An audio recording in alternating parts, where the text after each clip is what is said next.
was born Lafayette Ronald Hubbard on March 13, 1911 in Tilden, Nebraska. He spent his formative years in a rough and tumble Helena, Montana, where he rode barely broken range broncs at the age of 3½. As his mother was that rarity of her time, a thoroughly educated woman, he was also reading well beyond his years, philosophy, science, and the pillars of Western literature, all in an effort to satisfy a rare and abiding curiosity. As his father was a United States naval officer, he was further afforded a then rare opportunity to travel, crisscrossing America's diverse communities in the teens of the 20th century. At the age of 12, he entered the Boy Scouts, first leading his troop to victory in a regional scout advancement competition, then representing scouting to United States President Calvin Coolidge. But it was his 21 merit badges that most distinguished L. Ron Hubbard at this juncture of his life. For just days beyond his 13th birthday, he became the youngest Eagle Scout in American history. It was another distinction entirely, however, that set him on the first leg of his life's course. Specifically, when an American naval officer who had studied under Sigmund Freud introduced young L. Ron Hubbard to the theories of psychoanalysis.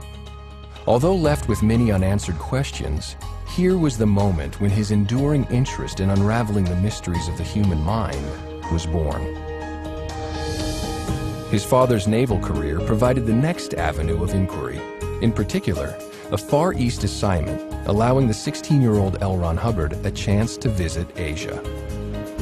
It was land still steeped in mystery and rarely seen by Westerners, yet pursuing very fundamental questions on the origins of man and the ultimate source of life. He trekked more than 250,000 miles through India, China, Japan, and the Philippines, into many remote cultures and much arcane wisdom, including Vedic hymns at the root of mankind's oldest beliefs.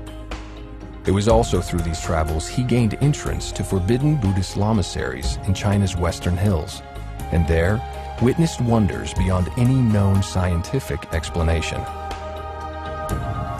Shortly after his return to the United States in 1929, he entered George Washington University as an engineering student. It was a rigorous curriculum of scientific methodology, the very tools he needed to examine human thinking with unerring accuracy. Here, too, was one of America's earliest classes on nuclear physics, through which he embarked on yet another investigatory trail, this one to isolate a postulated life source, theoretically detectable in small energy particles. Yet laboratory experimentation was by no means all that occupied his university days. Beginning in June of 1932, he organized the first of several expeditions to remote and primitive lands. Initially, a 5,000-mile voyage into the Caribbean, where he mingled with a people predating Columbus by at least 10 centuries. Next came Puerto Rico, where he not only conducted one of the island's first complete mineralogical surveys, but also studied yet another ancient culture deep within the hinterland. Then, taking his thirst for adventure to the skies, he became America's 385th licensed glider pilot. Heralded by newspapers of the day as Flash Hubbard for his aerial antics, while as a barnstorming sensation of powered flight across rural America, he mixed with still another slice of society. Then, leaving university in the depths of the Great Depression, he began his career as a professional author, turning his true-to-life exploits into high-action tales for magazines of the day. Tales of adventure, tales of intrigue, science fiction, fantasies, westerns, and even the occasional romance. As an undisputed legend of American pulp fiction, L. Ron Hubbard wrote it all. Indeed, with more than 300 novels and novelettes to his credit, so prodigious was his output, he was eventually authoring stories under 15 pen names, and so filling whole magazines with his work. He was also scripting matinee blockbusters for Hollywood, and otherwise leaving an indelible stamp as an author whose career would span 50 years.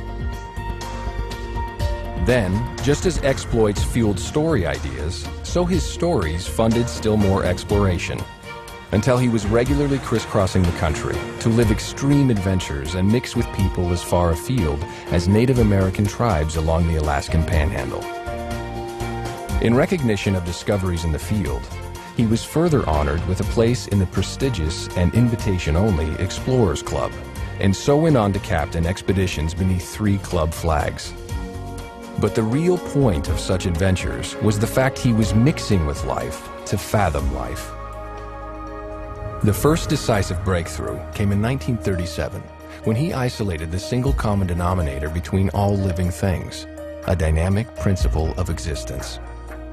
It was recorded in a manuscript entitled Excalibur, and presented the basis for all future research into the mind and source of life. But then came an interruption to that research, the Second World War.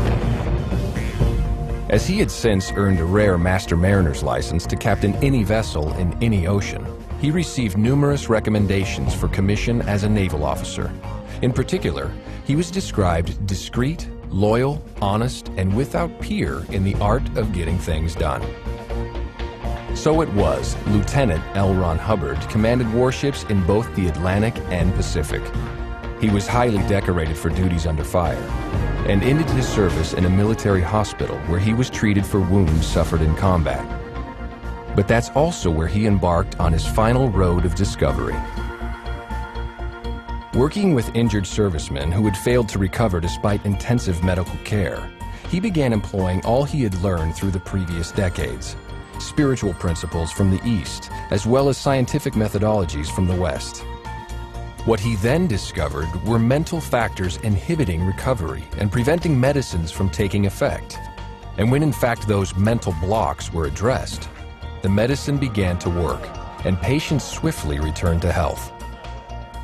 He then continued refining procedures on people from all walks of life, actors and writers in Hollywood's film community, street gang members whom he treated as a special officer with the LAPD, even deeply troubled patients at a Georgia institution. And so it was, having developed a workable technology of the mind, he authored a definitive text on the subject, a work detailing all underlying theory, discoveries, and techniques. That book was Dianetics, The Modern Science of Mental Health, published on May 9, 1950. It sparked a storm of popular enthusiasm and immediately hit the New York Times bestseller list for 26 consecutive weeks. As such, it was the biggest-selling book on the mind ever written, and remains so today. Contained within was the discovery of the reactive mind, the hidden source of nightmares, unreasonable fears, upsets, and insecurity. Yet L. Ron Hubbard never considered Dianetics an end to his research, but rather a stepping stone to the discovery and isolation of that long elusive life source. And indeed, the techniques of Dianetics provided the means by which practitioners soon began discovering past lives. Pressing application and research even further came the accomplishment of what is known as exteriorization, demonstrating the spirit was indeed separable from the body and mind. The Scientology religion was born. Thereafter, L. Ron Hubbard delved ever deeper into the spiritual nature of man, documenting his discoveries in thousands of recorded lectures, articles, and books. While to present those discoveries, he literally circumnavigated the globe, and so churches of Scientology opened on 4 continents, headquartered at his long-term residence in southern England. Through ensuing years, L. Ron Hubbard continued advancing the subject until his passing in 1986. His legacy comprises tens of millions of published words and 3,000 recorded lectures, while with over 250 million copies of his books and lectures in circulation, he has inspired a movement spanning all continents and all cultures. So to those who would ask, what kind of man could have founded the only major religion of the 20th century? The answer is simple enough. A man who lived life from the top down and the bottom up. A man who had seen much wisdom and great suffering. A man who spent a quarter of a century bridging the gap between East and West, science and religion. A man such as L. Ron Hubbard.